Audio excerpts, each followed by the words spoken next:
નમસ્કાર મિત્રો, આજની વાતમાં હું બ્રિજેશ દોશી આપનું સ્વાગત કરું છું અને આજે આપણે વાત કરીશું ગુજરાત વિધાનસભાના બજેટ સત્રની.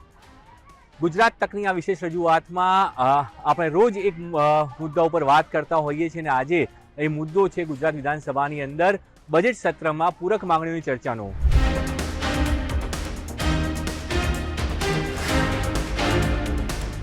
પૂરક માંગણીઓ એટલે સરકાર જે બજેટ લઈને આવતી હોય છે એ બજેટની અંદર સરકારે જે ખર્ચ ધાર્યો હોય એના કરતાં વધુ ખર્ચ કરવાની અથવા તો પછી એવો કોઈ ખર્ચ આવ્યો હોય કે જે સરકારને વધારાનો ખર્ચો કરવાની જરૂર પડી છે તો તેની વાત સરકાર લઈને આવતી હોય છે બજેટમાં અને તેને મંજૂર કરાવવું પડતું હોય છે. આ એક વૈધાનિક પ્રક્રિયા છે અને તેના માટે સરકાર આ પૂરક માંગણીઓ લઈને આવતી હોય છે. આજે જે સૌથી મોટો અને વિવાદાસ્પદ મુદ્દો રહ્યો હતો ગત સપ્ટેમ્બર અને સપ્ટેમ્બર મહિનામાં જે કમોસમી વરસાદ થયો હતો ગત વર્ષે અને તે વખતે સરકારે જે સૌથી મોટા પેકેજની જાહેરાત કરી હતી, કહ્યું હતું કે 11,000 કરોડનું આજે છે મોટું પેકેજ અમે આપીએ છીએ ખેડૂતોને અને ખેડૂતોએ ને આ પેકેજથી રાહત થશે તે પ્રકારના દાવો સરકાર દ્વારા કરવામાં આવ્યા હતા. જો કે હજુ સુધી તમામ ખેડૂતોને સહાય નથી પહોંચી એવો પણ આરોપ વિપક્ષ દ્વારા લગાવવામાં આવ્યો હતો. તેવા સંજોગોની અંદર સરકાર આજ જે માંગણી લઈને આવી હતી કે જે કુદરતી આફતો આવી અને કુદરતી આફતોના કારણે સરકારને આ પૂરક માંગણી લાવવાની જરૂર પડી છે. 11,000 કરોડથી વધુની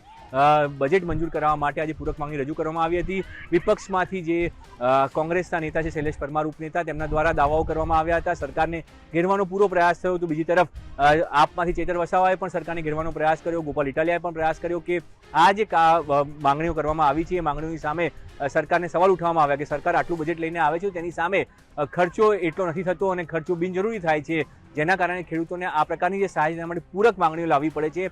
સરકાર તરફથી તર્ક આપવામાં આવ્યો હતો કે સરકાર જે બજેટ રજૂ કરતી હોય છે તે બજેટ આયોજનપૂર્વકની જે છે તે એની અંદર યોજનાઓ હોય છે અને એ યોજનાઓ માટેનું હોય છે. આ પ્રકારની આકસ્મિક કોઈ ઘટનાઓ બની જાય એ વખતે સરકારને જાહેરાત કરવી પડતી હોય તો તેના માટેની બજેટની જે જરૂરિયાત છે તે પૂરી કરવી જરૂરી હોય છે અને એટલા માટે આજે આ માંગણીઓ લઈને નાણામંત્રી કનુભાઈ દેસાઈ જે છે તે ગૃહની અંદર આવ્યા હતા અને તેમણે સરકારે કરેલા વિકાસ કાર્યોની વાત કરી, સરકારને કેમ આ લાવવાની જરૂર પડી તેની પણ વાત કરી. પણ વિપક્ષે જે છે તમામ મુદ્દાઓ ઉપર સવાલ ઊભા કર્યા હતા.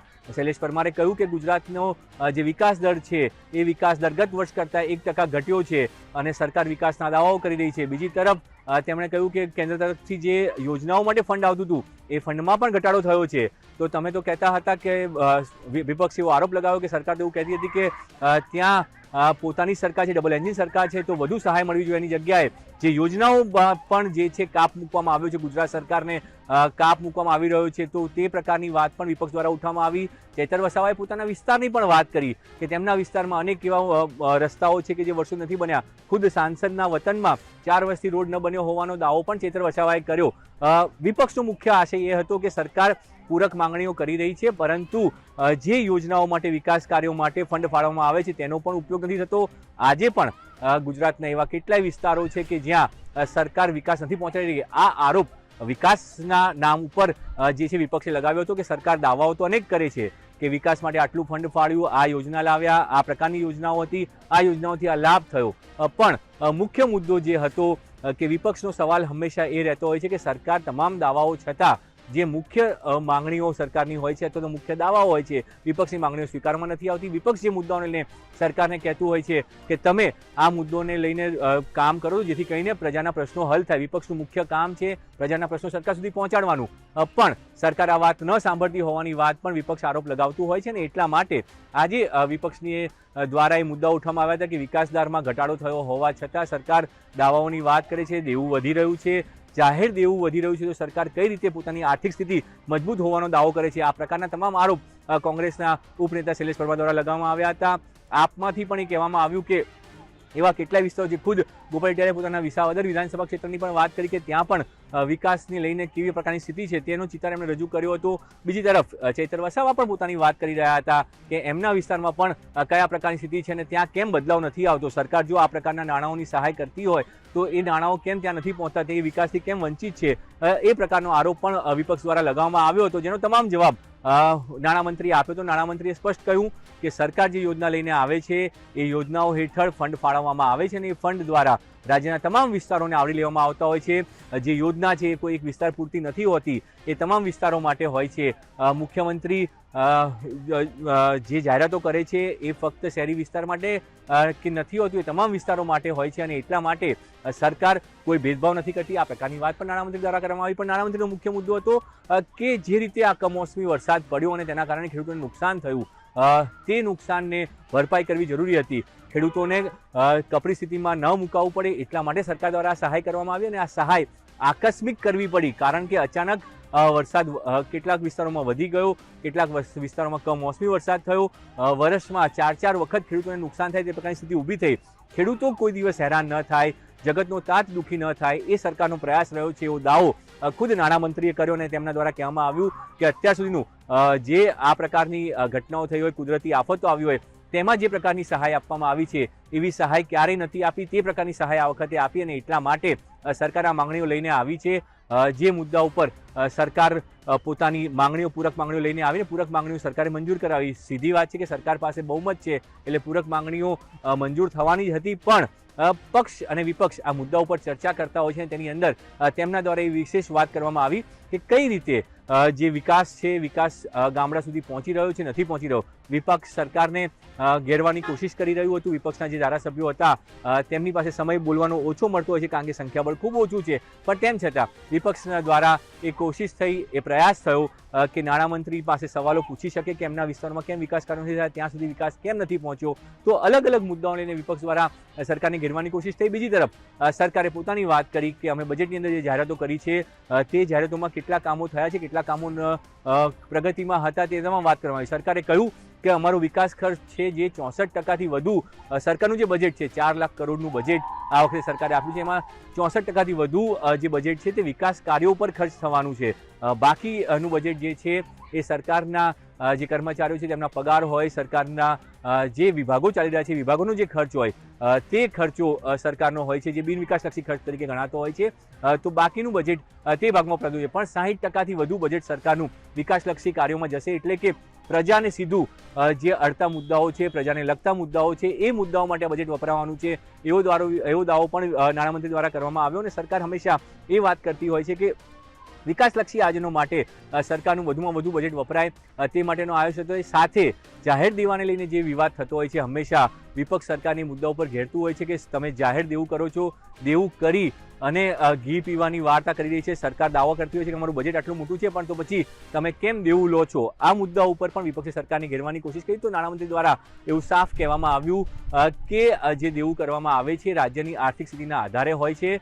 તમે દેવું ત્યારે જ કરી શકો કે જ્યારે તમારી આર્થિક સ્થિતિ મજબૂત હોય। તમને કોઈ લોન ત્યારે જ આપે કે જ્યારે તમે લોન ભરપાઈ કરવાની સ્થિતિમાં હોવ છો, અન્યથા તમને લોન નથી મળતી। અને એ જ કારણથી નાણામંત્રીઓ દાવો કરી રહ્યા હતા, પોતાના બજેટમાં પણ દાવો કર્યો કે બાકીના રાજ્યોની સરખામણીમાં ગુજરાતની નાણાકીય સ્થિતિ મજબૂત છે, વિકાસની દ્રષ્ટિએ પણ ગુજરાત જે છે દેશભરમાં અવ્વલ છે, અને એટલા માટે જે દેવું પણ કરવું પડે છે એ ફક્ત વિકાસ કાર્ય માટે કરવું પડતું હોય છે, ને એટલા માટે સતત પુરાંતવાળું બજેટ જે છે એ સરકાર લાવતી હોય છે। સરકારની જે બજેટ છે તેની અંદર ખોટ નથી હોતી, હંમેશા સરકાર પુરાંતવાળું બજેટ લઈને આવે છે, એ દાવો પણ નાણામંત્રીએ કર્યો હતો। એટલે આજે જે મુદ્દાઓ હતા, પૂરક માંગણીઓ પરની ચર્ચાઓ થઈ છે। હવે સરકારના બજેટ ની જે યોજનાઓ હશે તેની પણ ચર્ચાઓ કરવામાં આવશે। આજે બીજો એક મુદ્દો પણ મહત્વનો હતો કે જેને લઈને ખુદ વિધાનસભાના જે ઉપાધ્યક્ષ છે એમણે ટકોર કરવી પડી। ગૃહના સભ્યો જે છે, આ મુદ્દો હંમેશા ચર્ચાતો રહ્યો છે કે ગૃહની કાર્યવાહી લાઈવ નથી થતી, તો તે કેમ લાઈવ નથી થતી? તે વિધાનસભાના નિયમો પ્રમાણે અન્ય રાજ્યોમાં થાય છે, તો ગુજરાતમાં કેમ નહીં? આની પહેલા કેટલાક દિવસો પહેલા આમ આદમી પાર્ટી દ્વારા વિધાનસભાની અંદર પ્લેકાર્ડ લઈને પણ આ વિરોધ કરવામાં આવ્યો હતો કે ગૃહની કાર્યવાહી જે છે લાઈવ કરો, પણ એ લાઈવ નહોતી થઈ શકી। વિધાનસભાના અધ્યક્ષે કહ્યું હતું કે વિધાનસભાના અધ્યક્ષનું એ પરવ્યુ છે, તેમની તે પોતે નક્કી કરશે કે આ ગૃહની કાર્યવાહી લાઈવ કરવી કે ન કરવી। અને જે રીતે પ્રણાલી ચાલતી આવી છે તો લાઈવ નથી થતું, પહેલાં પણ નહોતું થતું અને અત્યારે પણ નથી થતું। તેમાં અત્યારે કોઈ બદલાવ હાલની સ્થિતિમાં લાવવામાં નથી આવ્યો, પણ તેવા સંજોગોમાં ધારાસભ્યોને પણ એ ચેતવણી આપવામાં આવી છે કે કોઈ પણ ધારાસભ્ય વિધાનસભા ગૃહની અંદર જે કાર્યવાહી થતી હોય તે કાર્યવાહીને જે વિધાનસભા પરિષદની અંદર જે ટીવી આવેલા છે તેમાં એ લાઈવ પ્રસારણ થતું હોય છે, તો તેનો વિડીયો બનાવીને પોતે સોશિયલ મીડિયામાં ક્યાંય ન મૂકે। ગત વખતે પણ આ ચેતવણી આપવામાં આવી હતી, આ વખતે પણ એ ચેતવણી આપવામાં આવી છે કે ધારાસભ્યોએ આ પ્રકારની ઘટનાથી બચવું જોઈએ। સરકાર દ્વારા જે તે ધારાસભ્યોને જ્યારે ધારાસભ્યો માંગણી કરશે ત્યારે તેમને તેમના વિડીયો પોતાની જે વાત હોય છે એ વાત મૂક્યાના વિડીયો તેમને મળી રહે તે પ્રકારનું એક આયોજન કરવાની પણ વાત થઈ હતી, પણ હજુ સુધી એનો અમલ થયો નથી. તેવા સંજોગોમાં આજે પણ વિધાનસભાના ઉપાધ્યક્ષે એવું સ્પષ્ટ કહ્યું કે કોઈ પણ રીતે જે છે ગૃહની કાર્યવાહી સોશિયલ મીડિયામાં મૂકવી નહીં અને તેના કોઈ પણ મુદ્દાઓ જે છે તેનું ગૃહની અંદરની કાર્યવાહીનો કોઈ પણ વિડીયો સોશિયલ મીડિયા ઉપર ન મૂકો, આવી સાફ વાત વિધાનસભા ઉપાધ્યક્ષ દ્વારા કરવામાં આવી હતી. એટલે તમામ સભ્યોની ટકોર પણ કરવામાં આવી કે સોશિયલ મીડિયાનો જમાનો છે, પણ આ વાત જે છે તમે તમારી વાત જ્યારે મીડિયામાં મૂકો છો તો એ વાત તમારે ત્યાં મૂકી શકાય, પણ ગૃહની અંદરની કાર્યવાહી ક્યારેય પણ જે છે તમે ગૃહની અંદરની કાર્યવાહી તમે ક્યારેય પણ એનું પ્રસારણ નથી કરી શકતા. વિધાનસભાના નિયમો છે ને નિયમોનું પાલન તમામ લોકોએ કરવું એવો સાફ સંદેશ જે છે આજે વિધાનસભાના ઉપાધ્યક્ષે આપ્યો, કારણ કે તેઓ સ્પીકરની ચેર ઉપર હતા અને તેમના દ્વારા આ વાત સ્પષ્ટ કરવામાં આવી કે ધારાસભ્યોએ આ વસ્તુઓથી બચવું જોઈએ કે કોઈ પણ રીતે વિધાનસભાની જે કામગીરી છે એ કામગીરી ક્યાંય પણ જે છે એ સોશિયલ મીડિયામાં અથવા તો પોતાના અન્ય પ્લેટફોર્મ ઉપર તેઓ બતાવી શકતા નથી. જે સરકારી માધ્યમ છે તેના દ્વારા જે તેમને ફૂટેજ મળતું હોય છે તે જ ફૂટેજ અથવા તો તેઓ જ્યારે મીડિયા સાથે વાત કરતા હોય છે તે વખતે જે ફૂટેજ આવતું હોય તે જ ફૂટેજ તેઓ મૂકી શકે છે, તે સિવાય અન્ય કોઈ પણ ફૂટેજ મૂકવાની તેમને પરવાનગી આપવામાં નથી આવી. એટલે આજે વિધાનસભાની અંદર જે કામ જે આજે કાર્યવાહી હતી તેની અંદર આ બે મુદ્દાઓ મહત્વના રહ્યા હતા. સરકારના વિકાસલક્ષી કાર્યોની વાત, એની સામે વિપક્ષે સરકારને ઘેરવાનો પ્રયાસ કર્યો, અને બીજો મુદ્દો વિધાનસભાનું પ્રસારણ લાઈવ નથી થતું તેવા સંજોગોમાં સોશિયલ મીડિયા ઉપર પણ વિધાનસભાની કામગીરી જે છે કોઈ પણ ધારાસભ્ય ચાહે એ શાસક પક્ષનો હોય કે વિપક્ષનો હોય કોઈએ પણ ન મૂકવી તેવી સ્પષ્ટ વાત વિધાનસભાના ઉપાધ્યક્ષ દ્વારા કરવામાં આવી હતી. આજે બસ આટલું જ. દરરોજ આપણે આ રીતે મળતા રહીશું અને વધુ સમાચારો માટે જોતા રહો ગુજરાત.